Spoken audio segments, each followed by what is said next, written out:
Just a month, then papauwiin ko na siya. Papauwiin mo ba talaga, Darius? Baka dahil dyan sa ginagawa mo ay lalo lamang niyang hindi gugustuhin mapakasal sa'yo. You are forcing yourself on her. I gave her my word. I promised her na kapag natapos na ang isang buwan at hindi niya pa rin gugustuhin makasal sa akin, papalayain ko na siya.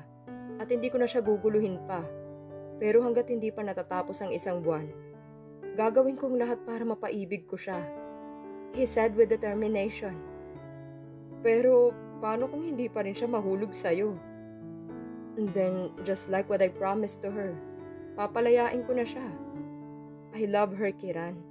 Mahal na mahal ko siya and I want her to be happy. Kahit na akong masaktan, okay lang. At least I tried. Kaya kahit pakawalan ko na siya, alam kong wala akong pagsisisihan dahil alam kong sinubukan ko. You love her that much? Kiran asked. I love her more than anything else. Pagak siyang tumawa. Hindi ko nga alam kung bakit ganito ko siya kamahal. Dahil ang alam ko lang, mahal ko siya. Anya nang may mapait na ngiti sa kanyang mga labi. Pag-ibig nga naman. Ani Kiran mula sa kabilang linya sa bumuntong hininga. Pero sabi mo nga, hindi pa tapos ang isang buwan. Siguraduhin mo na lang na pagkatapos ng isang buwan, ikaw nang hahanap-hanapin niya at hindi na ang girlfriend niya. O hindi kaya, buntisin mo na lang para hindi na makawala, total doon ka naman magaling. Anang kanyang kaibigan saka tumawa. Sinimulan ko na. Napangisi siya nang maalala kung paano sumuko si Crystal sa kanya, kung paano ito umungol ng paulit-ulit. He wants to hear her moan again. Iba ka talaga. I gotta go. Mukhang uubusin ng mga gagawang beers ko sa rep. Ang huling sinabi ni Kiran sa kanito pinatay ang tawag. Napailing na lamang siya sa kanya, init siya ang kanyang cellphone sa kama. At saktong pagkalapag ng phone niya sa kama ay siya namang pagbukas ng pinto ng kanyang kwarto. And he saw the woman who owned his heart, who looked so nice, wearing wet clothes. Napalunok siya at lihim na napamura. His little Darius is alive again. Oh, anong tinitingin-tingin mo dyan? Maldita na tanong ni Crystal kay Darius. Kahit pa ang totoo ay naiilang siya sa klase ng ginagawang pagtitig sa kanya ni Darius. Kung titigan kasi siya nito ay para bang isang napakasarap na putahe. Nakita rin niya ang pagtaas baba ng Adam's apple nito habang nakatitig sa kanyang katawan. Alam naman niya kung bakit ganoon na lamang ang reaksyon nito. She is fully aware of how she look right now. Kaya malamang ay tinatayuan na naman ito. Pero anong magagawa niya? Hindi niya alam kung saan siya pwedeng magbanlaw. Magmula kasi nang dalhin siya ni Darius sa isla ay hindi pa siya nakakaligo. Ewan ba niya sa lalaki? Wala ata itong pakialam kahit mag-amoy isda na siya. Sinubukan niya maghanap ng banyo pero wala siyang nahanap. There are only 2 rooms inside the house. Ang isa ay ang kwarto kung saan siya ikinulong ni Darius at wala namang banyo roon. So she has no choice. She has to ask Darius and that's what brought her in his room. I need to take a bath. May banyo ka naman siguro dito sa kwarto mo, hindi ba? So let me take a bath, she said. Ngunit wala siyang nakuhang sagot mula kay Darius. At sa halip ay nanatili lamang ito na nakatitig sa kanya. Napakainit ng mga titig nito. Mga titig na tila nakakapaso dahil sa init. At aaminin niya, unti-unti na rin siyang naaapektuhan sa mga titig nito. Unti-unti na rin nagiinit ang kanyang katawan. Jesus, Crystal, get a grip of yourself. Hindi ka dapat makaramdam ng ganito. You hate him. Pipin niyang pagkastigo sa sarili. Sabihin mo na lang kung ayaw mo pa rin paliguin ako. Can't you see me? I'm close to freezing. Muling saad niya but Darius still didn't say anything. Fine, huwag ka nang magsalita kahit habang buhay pa. Naiinis na talaga siya sa lalaki. Nagngingit-ngit na ang kalooban niya sa inis. Kaya naman tinalikuran niya ito saka nainis na bumulong sa sarili. Nakakaubos ng pasensyang gagong yun. Gusto ba niyang... Hindi na niya naituloy ang sinasabi. Nang maramdaman niya mga braso ni Darius na pumaikot sa kanyang bewang. Dahilan upang mapaigtad siya. Idinikit nito ang katawan nito sa basa niyang katawan. Habang ang mukha naman nito ay nasa kanyang leeg at doon suminghot-singhot. Where are you going? Pabulong nitong saad. At dahil malapit lamang ang bibig nito sa kanyang leeg, ay nadarama na niya ang paghinga nito tuwing nagsasalita ito na nagpapatayo sa kanyang mga balahibo sa katawan. at napasinghap na lamang siya when he started kissing her shoulder. What are you doing? Pautal-utal na niyang tanong habang bumilis ang kanyang paghinga. Gusto niyang pigilan ang sarili. Gusto niyang kutusan ang kanyang sarili dahil sa ginagawa niyang pag-ungol, ngunit unti-unti na rin nawawalan siya ng kontrol sa kanyang sarili. Darius! At dahil balot na siya ng pagnanasa, ay hindi na niya namalayan na naiungol na pala niya ang pangalan ng binata dahilan para mas umigting ang pagnanasa nito. Iniharap siya nito at walang sabi-sabi na marahas nitong inangkin ang kanyang mga labi. He kissed her savagely, at kagaya ng palaging nangyayari, wala na naman siyang nagawa kung hindi ang tugunin ang halik na iginagawad nito sa kanya. Pilit man niyang itanggi sa sarili niya, ay alam niyang gusto na rin niya ang mga halik nito, na nagugustuhan na rin niya mga ginagawa nito sa kanyang katawan. Darius' kiss is hard and needy. Tila ito uhaw na uhaw at tanging ang mga labi lamang niya makakapagpawala ng pagkauhaw nito. At nang maramdaman ni Darius na tumutugon na si Crystal sa kanyang mga halik, ay mas naging marahas pa ang paghalik nito sa kanya, hanggang sa maramdaman na lang niyang umaangat na pala siya. Mabilis naman niyang inilingkis sa mga binti sa bewang ng binata, habang patuloy pa rin ang kanilang paghahalikan. Mabilis tuloy niyang naipalibot ang kanyang mga kamay sa leeg nito, sa takot na baka mahulog siya. Kumunot ang kanyang noo nang lumabas sila sa kwarto nito. Ngunit nang makarating na sila sa dining room at inilapag siya sa lamesa, ay kaagad na niyang nahulaan ang gusto nito. Magsasalita sana siya, ngunit hinuli na naman ni Darius ang kanyang mga labi, dahilan upang mawala na naman siya sa katinuan. Nawalan na siya ng pakialam sa paligid. Nawalan na siya ng pakialam sa kung ano ang sinasabi ng matinong utak niya. What she just wanted at that moment is for Darius to touch her more. At hindi naman siya binigo ng binata. Mula sa kanyang mga labi ay bumaba ang halik nito patungo sa kanyang leeg. Kinagat nito ang tumitibok na parte ng kanyang leeg na nagpasinghap na naman sa kanya, habang patuloy nito sa paghalik at pagkagat-kagat sa kanyang leeg. Because of the sensation that she's feeling, pumula ang kanyang muka, hindi lamang dahil sa alam niyang tama ito, kung hindi dahil na rin sa unti-unting pagkabuhay ng kanyang pagnanasa. She's craving for him. And she just said na hindi na niya pipigilan pa ang sarili niya. So she kissed him. And that is enough para maipahiwatig niya sa binata na tama ang mga sinabi nito. Nang magising si Crystal ay madilim na ang paligid. Nasa isang kwarto na siya na medyo pamilyar sa kanya. Kung hindi siya nagkakamali ay ito ang kwarto ni Darius. Hindi na niya mahagilap si Darius at nakasuot na din siya ng oversized t-shirt na hinala niya ay kay Darius dahil sa amoy nito. Umupo siya, ngunit kaagad siyang napaigik ng kumirot ang kanyang ibaba. Paano pa naman kasi hindi sasakit yon? Kung buong araw ay wala silang ginawa ni Darius kundi ang bagay na yon. She can't even remember how many times she came, and how many times Darius came inside her. She never thought she would able to do that, and as much as she doesn't want to compare, she was in the middle of thinking how good, nang bigla na lang bumukas ang pinto ng kwarto at pumasok ang lalaking iniisip niya. Nakangiti ito habang may hawak na tray na puno ng pagkain. Bigla tuloy siyang natakam nang makita ang mga pagkain. "Good evening," he said and kissed her lips na kanyang ikinagulat. Siguro ay dapat na niyang sanayin ang sarili sa mga ginagawa nito. Lumapit ito sa kamang kanyang kinauupuan at inilapag ang tray ng pagkain sa kama. Saka ito umupo sa kanyang tabi. Lumawak ang ngiti nito habang nakatingin sa kanya. "Anong nginingisi-ngisi mo dyan?" Sita niya rito. Ngunit hindi siya sinagot nito at sa halip ay tinanong lamang siya nito. "Masakit ba?" Tanong nito habang nakanguso doon, na ikinapula ng kanyang mga pisngi. "Ano sa tingin mo? Gago ka kasi. Pakiramdam ko tuloy hindi na ako makakalakad." Namumula pa rin ang mga pisngi na sagot niya rito, na siya namang ikinatawa ni Darius. Kumunot ang kanyang noo nang tumayo ito. Akala niya ay aalis na ito.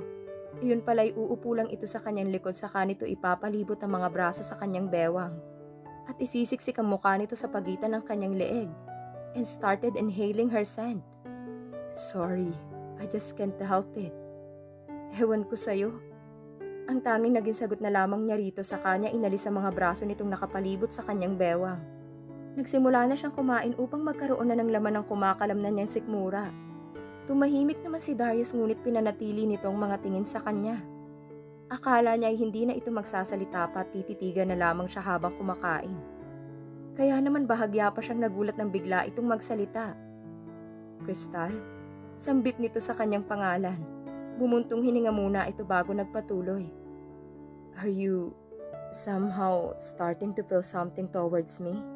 Tanong nito na nagpatigil sa kanya sa pagkain. Feel something?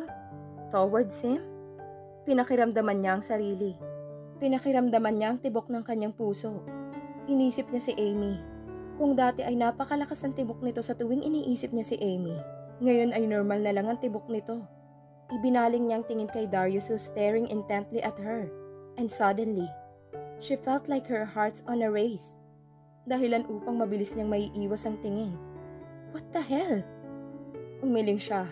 Something inside her is telling her what she's feeling but she refused to accept it. It can't be. Mahal niya si Amy. Mahal niya ang nobya. At itong nararamdaman niya kay Darius, it's just a pure lust. Just lust at wala nang iba pa. Crystal, untag ni Darius sa kanya ng ilang minuto na nang lumipas ay hindi pa rin siya umiimik. Muli siyang napatingin kay Darius at muli na namang bumilis ang tibok ng kanyang puso. Kung kaya't mabilis niyang ibinalik ang tingin sa pagkain. Pwede bang mag-swimming tayo sa dagat after kong kumain? She asked, trying to dodge the question. Hindi niya alam kung ano ang isasagot niya rito. Yes, she likes him at nag-iiba rin ang tibok ng puso niya sa tuwing tinitingnan siya nito. O sa tuwing nagkakalapit sila ngunit hindi pa sapat yun upang masabi niyang mahal na niya ito. Akala niya ay kukulitin siya nito na sagutin ang tanong nito, ngunit nanatili lamang itong tahimik. At kahit hindi siya nakatingin sa binata, ramdam naman niya na nakatitig ito sa kanya. Dahilan upang mapatingin na naman siya uli rito. Seryoso ang mga tinging ibinabato nito sa kanya. Dahilan para bigla siyang mapalunok. Bigla siyang kinabahan.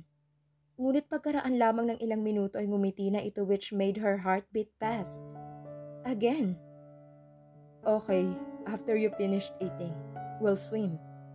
Pero talaga bang gusto mong maligo ulit? Hindi ka pa ba nagsawa kakaligo kahapon? Nakangiti nitong tanong sa kanya. Nag-iwas siya ng tingin rito sa ngumuso. Sa gusto kong maligo ulit eh. Matagal na rin kasi mula nung huli akong makaligo sa dagat. Kaya nag-e-enjoy talaga ako na maligo ulit. Sagot niya rito, bago siya sumubo ng pagkain. Lihim siyang nagpasalamat na hindi pa ito nagtanong pa ulit. Marahil ay alam nitong hindi pa siya handang sagutin ito. Okay, if that's what you want, then we'll swim. He said and gave her a peck on the lips, na mas nagpadoble sa lakas ng tibok ng kanyang puso. Oh God, this is not good. At gaya nga ng sinabi nito, pagkatapos niyang kumain ay kaagad na siyang nagbihis. She wore a red two-piece bikini na nakita niya sa aparador. She wondered kung si Darius bang bumili ng mga damit na nasa aparador. At kung ito man, bakit tila alam na alam nito ang size ng katawan niya? Pagkatapos niya mag-ayos ng sarili ay kaagad na siyang lumabas ng kwarto. Hinanap niya si Darius but he was nowhere to be found. Kaya naman lumabas na lamang siya ng bahay, thinking na nasa labas na ang binata. At hindi nga siya nagkamali. Darius is already near the shoreline, looking at the sea. At tila ba napakalalim ng iniisip nito. Wala itong suot na pang itaas. Nakapamewang ito. Nakakunot ang noo at nakatikom ang mga labi. At dahil nakasaybyo ang binata ay muli na naman siyang napahanga kung gaano kaperpektong mukha nito. At maging ang katawan nito. Hinagod niya ng tingin ng binata, mula ulo hanggang paa. Napakaganda ng katawan nito. Sigurado siyang suki ito ng gym dahil sa ganda ng katawan nito. From his chest, to his stomach, to his six-packs abs, down to his torso. Darius is one hell of a hot guy. At hindi niya akalain na nagawa niyang haplos-haplusin kagabi ang katawan nito. Bigla tuloy ay muli na naman niyang naalala ang nangyari sa kanila ni Darius kagabi. Damn, napakalakas talaga ng epekto ng lalaking ito sa akin. Piping saad niya. Just looking and thinking of everything they did, ay kaagad nang nag-react ang kanyang katawan. Ngunit hindi lang yon. Maging ang kanyang puso ay kaagad ding nag-react. Napakalakas ng tibok nito na para bang nakikipagkarera siya. Binalik niya ang tingin sa mukha nito. At mas dumoble pang lakas ng tibok ng kanyang puso. Wala sa oras na napahawak siya sa kanyang dibdib. Kaya naman ramdam na ramdam niya ang malakas na pagtibok nito. Ngunit iwinaksi niya ang nararamdaman. As what she said earlier, it's just lust. Paano mo naman ipapaliwanag yung tibok ng puso mo? Yung napakalakas na tibok ng puso mo sa tuwing nakikita o kahit naiisip mo man lang siya. Mabilis na pagkontra ng kontrabidang parte ng kanyang isipan. Pilit niyang inapuhap ang sagot sa tanong na yun ng kanyang isipan. At kahit may namumuunang sagot sa kanyang utak ay pilit pa rin itong iwinawaksi. Mawawala din ito. Dahil lang ito sa mga ipinaparamdam at pinapakita niya sa akin. At sigurado ako na pagkatapos ng isang buwan, kapag nagkahiwalay na kami ng landas ay mawawala din tong kung ano man ang nararamdaman ko. Babalik na ako kay Amy at hindi na kami muling magkikita. Pilit niyang pagkumbinsi sa sarili. Bumuntong hininga muna siya before she started walking towards him. At nang malapit na siya kay Darius ay saka naman ito napalingon sa kanyang kinaroroonan. And when their eyes met, he sweetly smiled at her. At inilantad ang isang kamay na para bang sinasabi nito sa kanya na lumapit siya rito and hold his hand. She hesitated at first, ngunit tila may nagsulsol sa kanya na lumapit nga rito. At siya naman na marupok ay lumapit nga sa binata. At nang makalapit na siya rito ay kaagad niyang inilapat ang kanyang palad sa palad nito. At nang magdampi ng kanilang mga palad ay hinawakan ito ng mahigpit ang palad niya. Saka siya hinila palapit rito. Dahilan para mapasubsob siya sa hubad na dibdib nito. Nang bitiwan nito ang kamay niya, ipinalibot naman itong braso sa kanyang bewang. At hinalikan ng tuktok ng kanyang ulo. Napakainit ng yakap nito at napakasarap sa pakiramdam na makulong sa mga yakap ng binata. Kaya naman hindi na rin niya napigilan ang sarili na yakapin ito pabalik. Nang maramdaman naman ni Darius na gumanti siya sa yakap nito ay mas lalo pang humigpit ang pagyakap nito sa kanya. Which for some reason made her smile. Ano nga ulit ang sabi mo, Crystal? Just last? Muling saad ng kanyang isipan ngunit hindi niya yon pinakinggan. For there is something inside her na gusto nang manatili sila sa ganoong posisyon. At muli ay sinunod na naman niya iyon. Hinayaan niyang yakapin siya nito at hinayaan niya rin ang sarili na yakapin din ito. Ilang minuto din silang nanatili sa ganoong posisyon.